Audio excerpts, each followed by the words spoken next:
First of all, listen, it's interesting about all these young guys today. They never call on us and say, hey, thanks for the kind word and telling me how great a player I am. But when they play like crap and we call them out, we don't know what we're talking about.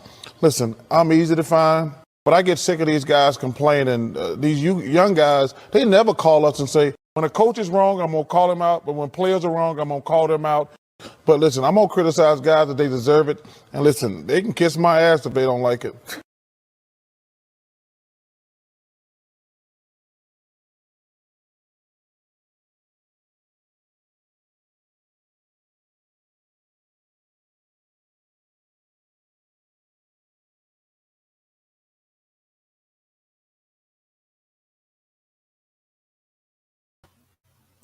Yo, what's good, YouTube? Nathan back with another presentation. Happy Wednesday. Hope each and every one of you are having a great week so far. Hope everybody's staying safe. I do apologize for going a little late. Some things outside of YouTube come first. Before we get into the video, there's a few things I need to say up front. So, yesterday I apologize for not uploading. I kind of just wanted to take a little break, have just a mental, health check away from YouTube. So, hey, Lucinda, how are you doing? Good to see you. Hope your week, hope your day was well. So I do apologize for not being on yesterday. In this episode, it's just going to be quick, to the point, and recap Monday Night Football, give you Thursday Night Football preview, some news around the NFL. I'm going to give you some updates on my progress for my homework assignments for the NBA. And we'll recap the Wizards games. We won tonight against the Boston Celtics and lost to the Brooklyn Nets on Monday night. Now we'll talk about game one of the World Series. Right now, the score for the World Series is 7-2. The Astros won. So I've been watching that game a little bit between here and there. Sean, what's good, bro? What's good? Good to see you. Good to see you. So, really quick, the Seattle Seahawks escaped. No, I'm sorry, the New Orleans Saints escaped out of Seattle with a win, 13-10 Monday night.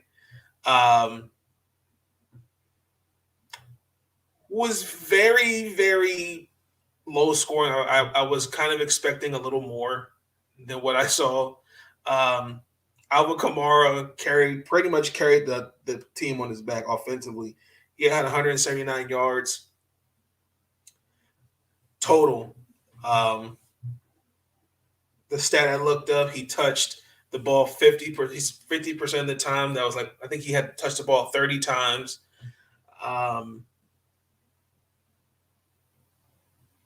Also, too, again, I think the key was what Saints team we were going to expect. The Seahawks had no answer for Alvin Kamara, especially when it came down to time of possession. I thought the play of the game for me was the 84-yard touchdown by DK Metcalf. And then New Orleans, after that, scored 10 unanswered points and then held on to the ball for 12 minutes. And within those two possessions, they carried the ball, I think it was 80 yards. Seattle. I'm kind of confused at this point. I'm blessed. How are you? Thank you. I'm doing good. It's a better day today. I'm doing all right. Thank you for asking. Gino is a shell of himself. He wasn't that great to begin with. I agree, but I could tell Pete Carroll didn't really trust him. I saw some flashes with his arm. I thought particularly, like I said, the play with the Metcalf. But the run game, he just kept going to it. Tyler Lockett had only 2 catches. He was targeted 3 times. I don't know why you don't mix it up. I mean, he just stuck to the ground. I mean, yeah, there were definitely some times where Seattle had to burn timeouts because the play clock. And I think that was also. I think again, like Sean in the comments just pointed, he's just not. He didn't look that great to begin with. I think a few those timeouts that he burnt. He was adjusting to the line of scrimmage, and then also too as a quarterback, it's amazing. You should know. Okay, I got 15 seconds. Okay, I got to look.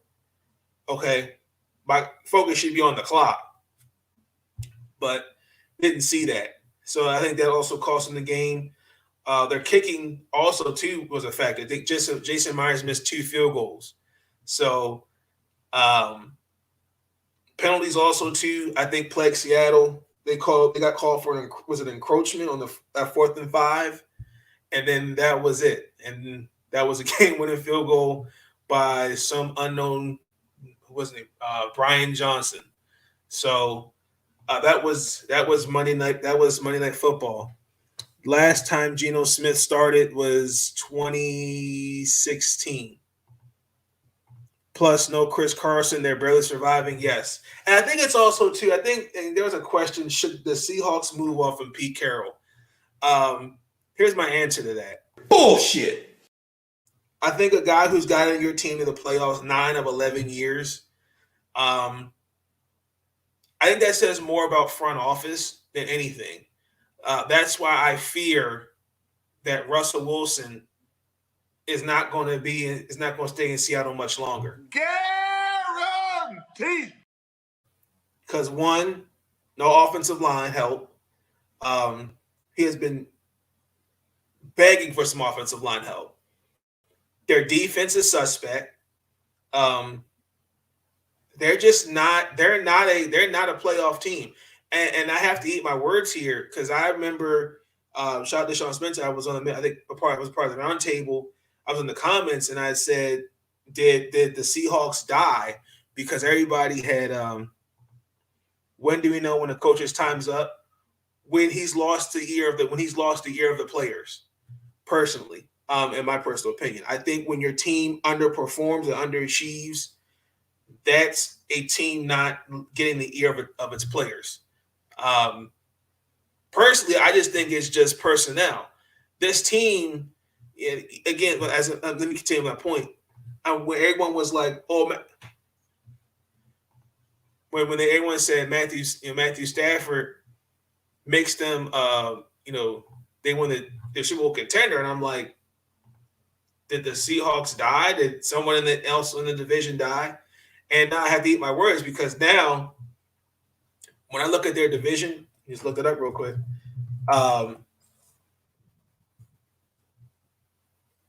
They're last place. So, meanwhile, the Cardinals are 7-0, and the Rams are 6-1, and the 49ers are 2-4. So,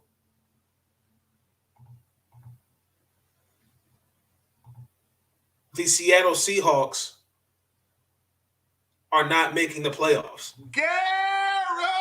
Guaranteed. That's just a fact. If Pete Carroll loses Russ, I think it's safe to say he's lost the team. Guaranteed. I agree with that, Sean. I agree with that.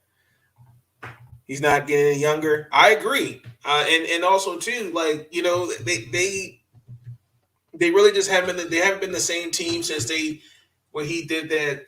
Why he didn't give Marshawn the ball at the 1 yard line? They haven't been the same team after that. I mean, Legion of Boom broke up, and it's not the same team. Excuse me. But I think it all points to personnel. Because some of these guys, Seattle's got to regroup and they got to restructure. So I'm gonna move on. I'm gonna give a preview for the Cardinals versus those Green Bay Packers. Couple things going into this game. J.J. Watt will have to get that pass play at the goal line was the beginning of the end. Absolutely, I agree. It definitely was. J.J. Watt has to get shoulder surgery. He played through the injury this past weekend. Relationship with your Oh children. my God. So he will most likely miss the rest of the season. The Cardinals come in this game 7-0, and those Green Bay Packers come in here 6-1. You know, let's just be real. Both quarterbacks, Kyler Murray, Aaron Rodgers, they are playing a tremendous part in their team, where their team's at the moment. Yes, in the Super Bowl. Yes. Kyler Murray definitely, to me, is an MVP candidate.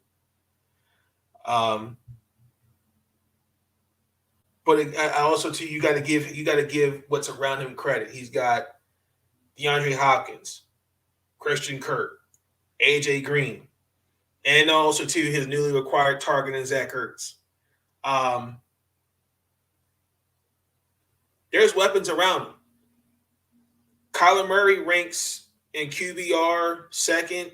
He's tied for fourth in touchdowns. He's fifth in passing yards.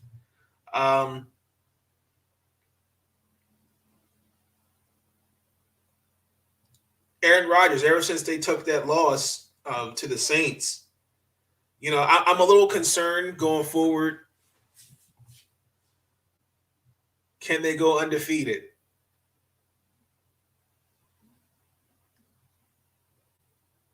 I'll get to that. I'm hold that thought. But here's the thing. Last week they played a Texan team that stinks. And me, just for, again, I'll get into that in a little bit with some stuff I find around the NFL. But Aaron Rodgers coming into this game,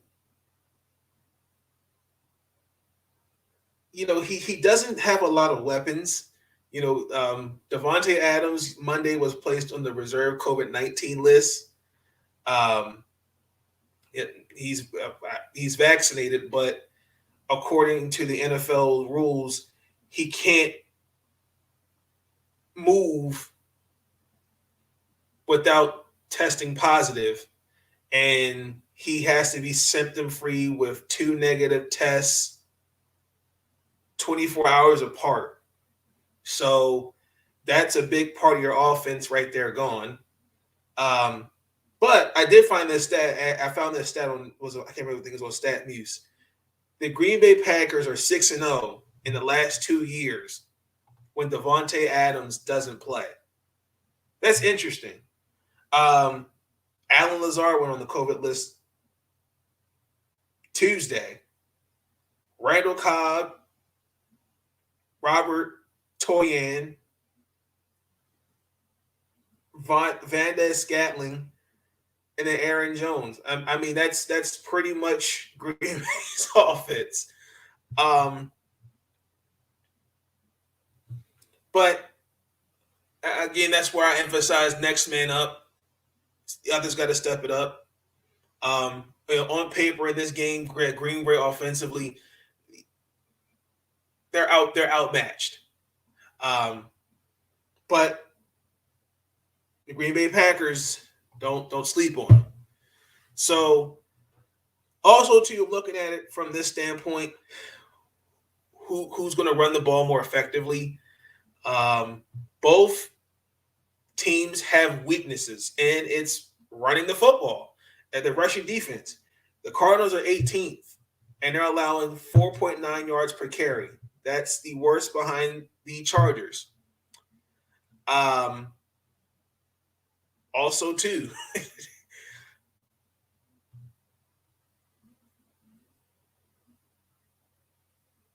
Arizona needs to get the run going with Chase Edmonds and James Conner, who, again, going up against the worst ranked rushing defense, Green Bay, who's 30th. That's it. That's another key I'm looking forward to.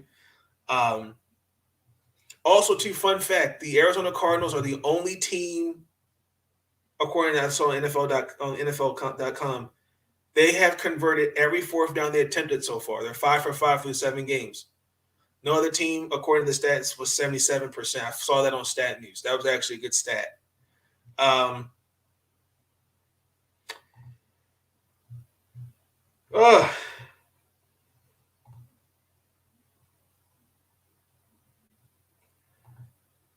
I'm going to say that bad man Aaron Rodgers and the Green Bay Packers are going to snap that winning streak. Guaranteed. Final score 30-21. Okay, really quick around the NFL news. So the league, Roger Goodell pretty much came out and said that they're not going to make those emails. If you all remember with Gruden and his remarks, they're not going to make the rest of those emails public. Bullshit. Personally, again, like I said, something doesn't feel right to me. I think Goodell's hiding something. These owners also too are hiding something. It's just amazing to me that that how does Gruden's emails, where Gruden sent to Bruce Allen and Dan Snyder, get leaked, but the rest of the emails you want to keep away from the public? That makes no sense to me. So that lets me know the NFL and Roger Goodell is hiding something. This is what I'm talking about, the integrity of the game. This is what hurts the game of football, where you're pretty much kind of sweeping it under the rug and just, we're handling it, but no. A real commissioner would say, no, we're going to release those emails and we're going to hold those responsible accountable. And it just makes no sense to me. Mike Tomlin had said some things regarding a job offer, a rumor where he ever coached college football. I think it was particularly, was it USC? So let me play that clip.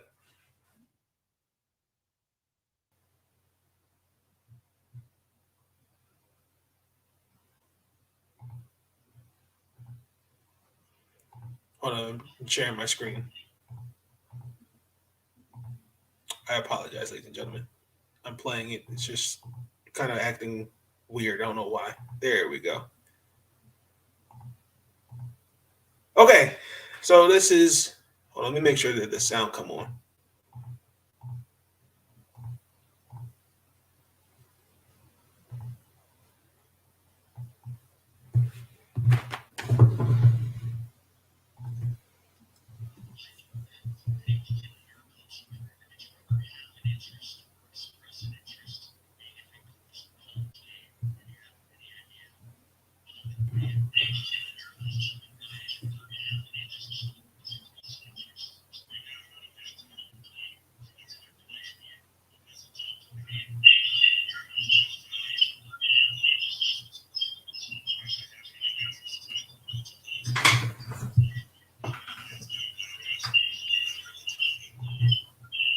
Can you guys hear that?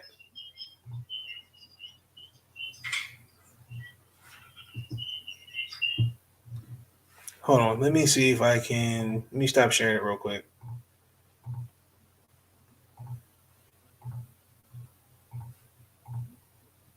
Having a problem hearing it? Okay, hold on. Let me go on. Let me try it again.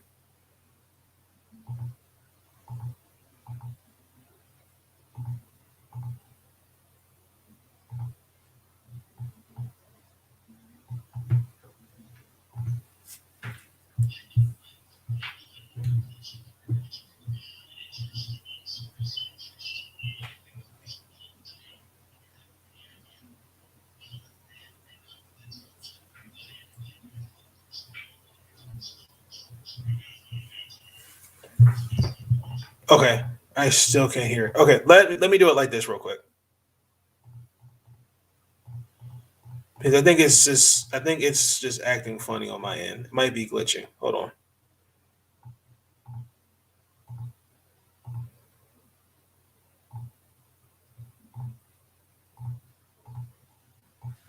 Okay, one more time. Mike, at any point in your coaching career, did you ever have an interest or express an interest in being a head coach in the college game? And do you have any idea how that may or may not have led to folks like Ryan and Doug Whaley and Carson Palmer connecting you to some college jobs? Hey, guys, I don't have time for that speculation. I mean, that's a joke to me. I got one of the best jobs in all of professional sport. Why would I have any interest in coaching college football? That'll be the last time that I address it. And not only today, but moving forward. Never say never, but never. Okay? Anybody else got any questions about any college jobs? There's not a booster with a big enough blank check. Anyone else? All right. Thank you. Anybody asking Sean Payton about that? You know, anybody asking Andy Reid about stuff like that?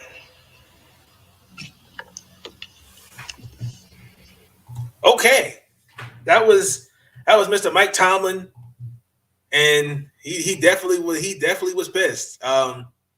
He was definitely ready to knuck if you buck.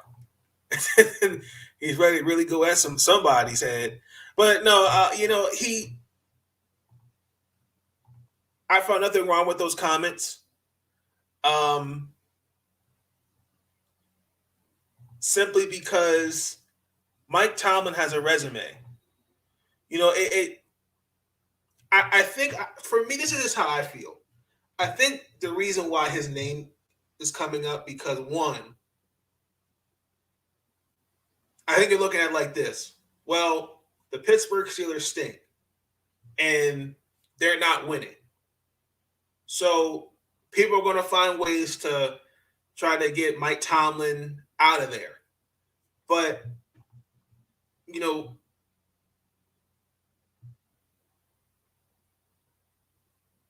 Mike Tomlin, if you remember, he was an assistant coach behind Bill Cowher.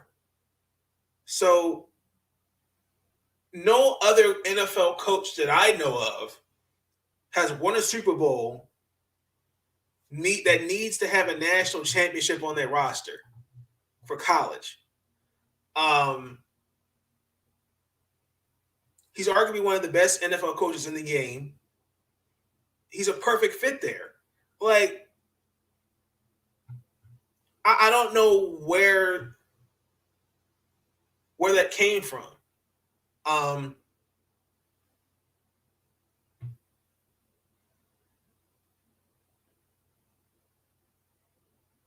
Andy Reid, Sean Payton, yeah, they have the same resume. But my thing is, how come you're not asking them to be head coaches of USC? Why Mike Tomlin? We talk about it all the time. We need more black head coaches in the NFL, not just college, NFL. Not just with coaches, GM, all that. We're talking about more diverse. But to me, I'm not trying to bring race into it, but it kind of seems like, Mike Tomlin will take that job. He should take it, or there's a rumor that you're interested. Well, where's that coming from? Because sometimes people like the chirp. So I don't blame him for one bit how he felt. I think, again, some of it also, too, it all is on how this season for the Steelers are. And I think some people are trying to find ways to get him out. And I don't think – and then that's not cool. That's not cool at all. So I don't blame him for feeling that way one bit. And, again, that's why I respect Mike Tomlin. He's one of my favorite head coaches. And he ain't going nowhere. His record speaks for itself. Why would he leave the coach college? Why would he do that? So next, the owner for the Los Angeles Rams, Stan, I'm going to pronounce his name wrong, Mike Kroenke, pretty much is not willing to pay millions of dollars in legal expenses, according to an article I wrote on ESPN, of the team moving from St. Louis to Los Angeles in 2016, which has pissed off some NFL owners. They're pretty much, from what I understood, the Rams and the other owners are now going on a 4-year lawsuit, I guess, with those that owned, like I said, the lease on the Rams is like the convention center in St. Louis and Sports Complex Authority. And they're pretty much saying that the league broke the rule relocation guidelines and kind of pulled Indianapolis Colts pull in the middle of the night without misinforming the public of when they're going to move. So pretty much he's like, I'm not paying for any expenses. That's on y'all. I got where I wanted the team. Peace. That's what he's kind of pretty much saying.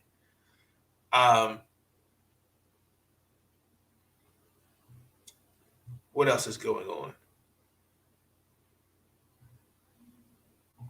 I saw something else in the news. Oh, Mark Ingram was traded back to the New Orleans Saints. I think that's actually good for Mark Ingram because it just wasn't working in Houston. Will Deshaun Watson get traded? I don't know. Me personally, with this whole situation with Deshaun Watson, which still it just doesn't feel right to me because a guy that he does before he requests his trade, you don't hear any of this stuff. But the moment he wants out, because he's, what the team's doing, firing certain players, cutting certain players, all of a sudden you're hearing all these allegations. That doesn't sit right with me, in my personal opinion. I'm sorry. And on top of that, their owner had made a very inappropriate remark towards the Asian American community. So just again, maybe it's just me, but it's just something about the Houston Texans, and the ownership just rubs me the wrong way. So that's pretty much that's happened around the NFL so far. Y'all let me know your thoughts on that so far. Anything that you see, particularly with your NFL teams, respectively. As far as my homework assignment from the top 8 for top 16 teams for both conferences, East and West, it's been a work in progress. I will have that done episode 7. And as far as my top 75 all-time players list, I'm at number 27. So, yeah, it's coming along pretty well. It's coming along well. So, I'm happy about that. So, you'll also see that in episode 7 as well, just letting you know. The Washington Wizards, I'm going to recap a couple games. So, we lost to the Brooklyn Nets. Well, first and foremost, let me do this. I want to send my thoughts and prayers to Bob Ferry's family. Bob Ferry was the former front office executive, was responsible from 1973 to 1990. He played a tremendous part in Washington getting the 3 NBA Finals appearances and us winning a championship in 78. He was a 2-time executive in 1979 and 1982. Arguably, he's one of the best executives in the game. And at that time, the Baltimore, then Washington Bullets were one of the most consistent teams. And then when we got Wes Unseld, rest in peace, you had Chris Webber and all of them, then you trade them for Mitch Richmond and Otis Thorpe. And then Michael Jordan comes. Let it go, Nathan. But yeah, the thoughts and prayers with to him and his family. He played 10 years in the NBA from 1959 to 1966, from what I found. He played for the now, at the time, St. Louis, now Atlanta Hawks, the Detroit Pistons, and then before they moved to D.C., the Baltimore Bullets. So rest in peace, Bob Ferry. But Wizards lost to those Brooklyn Nets Monday night. Couple things I took from that game. Shooting. That was very bad. It was also to the extent the Spencer Dinwiddie revenge game. Dinwiddie had 10 points. It was 3 of 13 from shooting. From Friday night, where he put the team on his back. As a cohesive unit, 9 of 39, 23%. Bradley Beal, 3 of 13.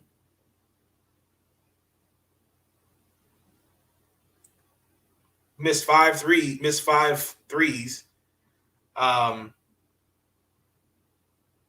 Just overall, this was not a good shooting night. I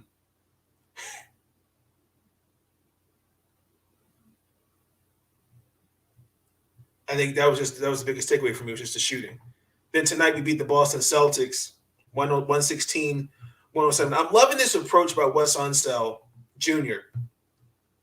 Everyone has to have next man up mentality, not just one leader, but multiple leaders. I'm really loving that.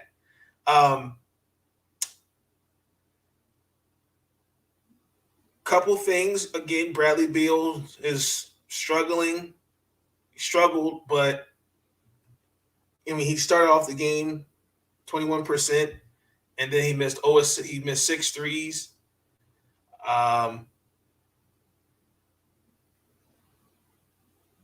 Defensively, he did a really good job on Jason Tatum tonight. He really did. He'll be on Shaq in the full because he missed 2 layups. That was embarrassing. I didn't like the fact he didn't get back on defense and let Kuzma hanging like that. That pissed me off in that possession. I want to point this stat out real quick, because since their arrival to the nation's capital, Kyle Kuzma is averaging 14 points, 12 rebounds per game. Montrezl Harrell's averaging 18-9 and shooting 68% from the field. And KCP is averaging 9 points per game and shooting 42% from 3. Say what you want. This Wizard team is coming together. I'm liking what I'm seeing early. About the first 50, and again, it's still early to tell, but usually about from game 15, game 20, I think that's when we begin to see what these teams look like. There were some moments down the stretch where there was some nerve-wracking, kind of like the Wizards of last season. But, again, 25 points from Montrezl Harrell. Spencer Dinwiddie had 22. Bradley Beal had 17. Again, 17 points, 10 rebounds. But I think the biggest factor in that win for me was his defense on Jason Tatum. Even though Jason Tatum had 23, but he definitely played some good defense on him. So we go to 3-1. I'm happy. Wizards won. Who we play next? Let's see. We play those Atlanta Hawks. Those Atlanta Hawkies. That actually should be a good game. Biggest thing is, again, for me going to that game, containing Trae Young and getting hot early.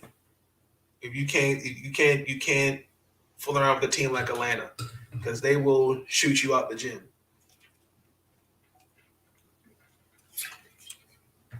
Cam Reddish, Trae Young, John Collins, all young guns.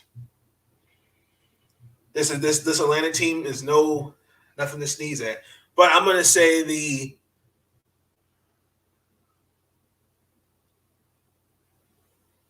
Washington Wizards win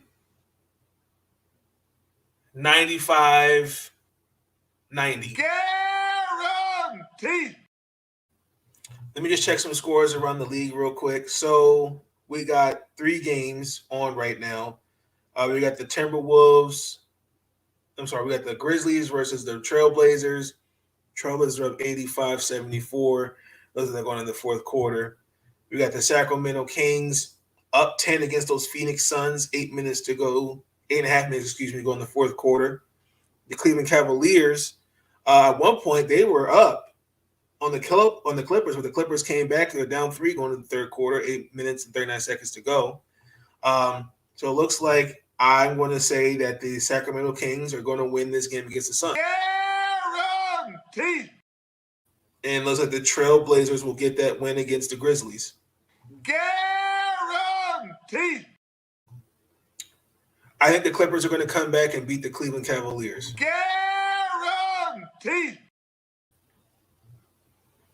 What do we got on the map for tomorrow? Besides Hawks and the Wizards, Pistons play the Sixers, Jazz versus the Rockets, Knicks versus the Bulls.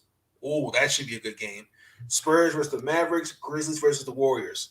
So my picks for tomorrow: Sixers, Jazz, Bulls, Mavericks, Warriors. Guaranteed. Also, too, Inside the NBA is now coming on Tuesday nights because they don't want to interfere with Thursday night football. How do you do that? How do you do that? What the hell is going on? I'm not going to even sit here and act like I didn't know this was coming. Or act like I know this was coming because I did it. I mean, Thursday night football, honestly and truthfully, I mean, this game is going to be box office to watch, but I would rather watch Inside the NBA than Thursday night football. That's just me. Really quick around the NBA, not see really much. John Wall is not playing because they're trying to work out a trade. This is just how I feel. For a guy that's making, and I'm a fan of John Wall. I wish he was still with the Wizards. I do.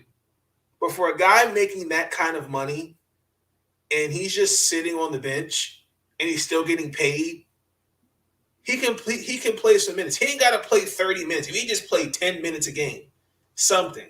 Because I'm just saying, you're sitting in street clothes. Who are the Rockets? I mean, we should be getting updates. Well, the Rockets talk to this team, that team.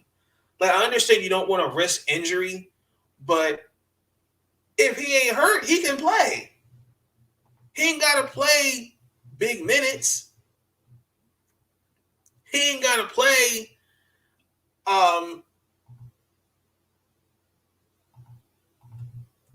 I understand that with Kevin Porter Jr. and Jalen Green, you don't want to take away their minutes, but I'm just saying, if he's not hurt, a guy that's sitting on the bench, I feel like he should be at least having a couple minutes in there, not just sitting on the bench and not playing. But I get it. It's not wanting to risk any injury. I understand it. So,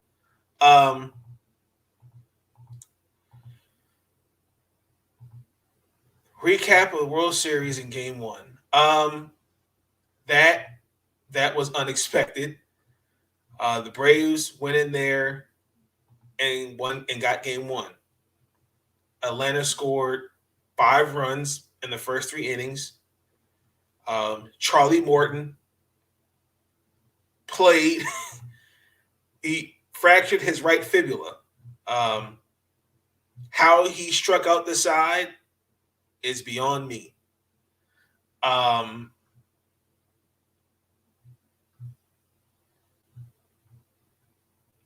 Atlanta came out swinging. They were ready to go.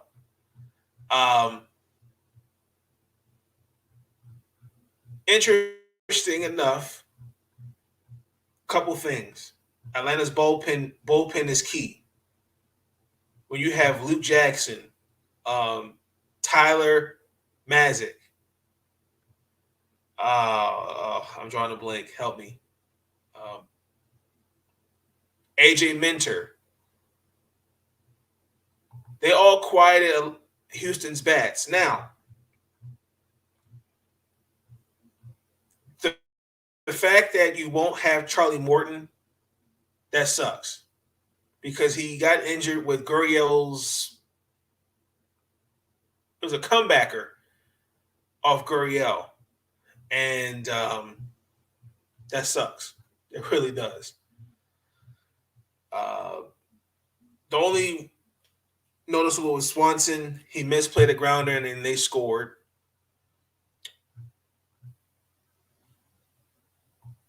When it was all said and done, they won. Jorge Solier, he had the leadoff home run. It's going to come down to, and in this game too, I think, who can hit first? Who's going to come up with a knockout punch? And I think the biggest confidence booster for any team in a playoff game when you win the first game on the road. I think that's key. Now, even though Atlanta lost tonight, yeah, they weren't going to go. They weren't going to get another one, and I think Houston, I think was ready for this one. Again, we can't say what we want about Houston, how there should be more integrity, there should be more harsh punishment. You know, I understand AJ Hinch is coaching Detroit, Cora's in Boston, Carlos Beltran's getting interest in management, but Rob Mansford is from Bud Selig. He's not going to care because it's all at the end of the day. It's all about money. We could have said the same thing with Bud Selig. He could have protected the integrity of the game with steroids, and yet it still happens. Guys still get busted for PED usage. While I don't condone what the Astros did, but if they win, you kind of have to give them the credit that they deserve in some kind of way. But they're going to be tied to it forever, regardless. What else is going on in baseball? The Cleveland Guardians roller derby team sued MLBs in the MLB because of the name team. So there's a roller derby team that has the same name. Interesting. Nelson Cruz won the Roberto Clemente Award. Congratulations. I was really hoping for Trey Mancini, but Nelson Cruz definitely is another one of those, does well for his community and for, helping those want to be baseball players, just giving back. I think that's the whole point, because the whole point of the award is to represent the game of baseball through character, community involvement, philanthropists, and contributions to on and off the field. So then it's actually, I didn't know this. So the commissioner, Roberto Clemente's kids, former players, and journalists and fans. So well-deserved Nelson Cruz. And also to shout out for Nelson Cruz, who was former Oriole. So it's all love from me because he was an Oriole. But I was really kind of hoping for Trey Mancini, but I'm biased. That's okay. The Game 3. So of the World Series, let's see who's starting Game 3. Ian Anderson looks like he's getting the start against Luis Gonzalez. All right. I'm going to say that Atlanta Braves win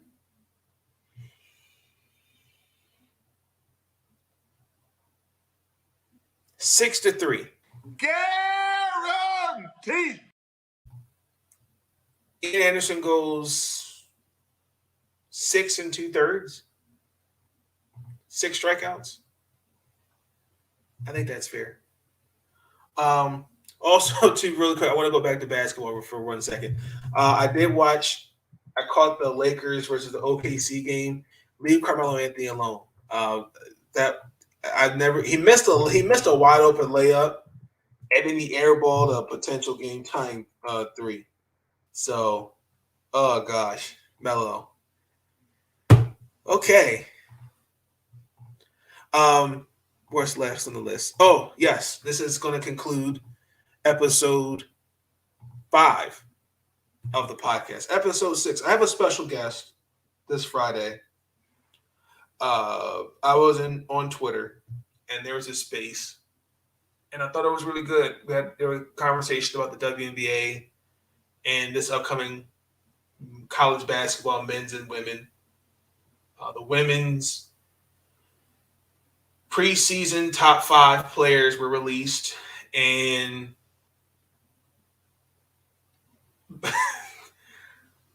I think social media played a role in that. Simply because I think when they pick these players, I think they just pick them because of their name, and they're not seeing what they're doing, how they're contributing. Just like this past draft, some of them, when some of these girls got drafted, you heard some of these journalists, excuse me, I didn't really follow her in college like that. And I'm like, and how do you determine how you ranking these colleges and you're not following these players? But that's neither here nor there. So this special guest and I will chop it up Friday. I think it's a good conversation to have. I'm also going to talk about in the WNBA that they approved to have a team in Oakland. And I have some thoughts. I want to save that for episode 6, so be tuned in for that. I think it's going to be a great episode, strictly talking about that. Episode 7, that will probably be Saturday. So be on the lookout for that. But that's going to conclude episode 5. Oh my gosh, let me get that off. Episode 5, ladies and gentlemen, of the podcast. I'm going to go to bed. I hope each and every one of you had a wonderful night. It is now 12 o'clock.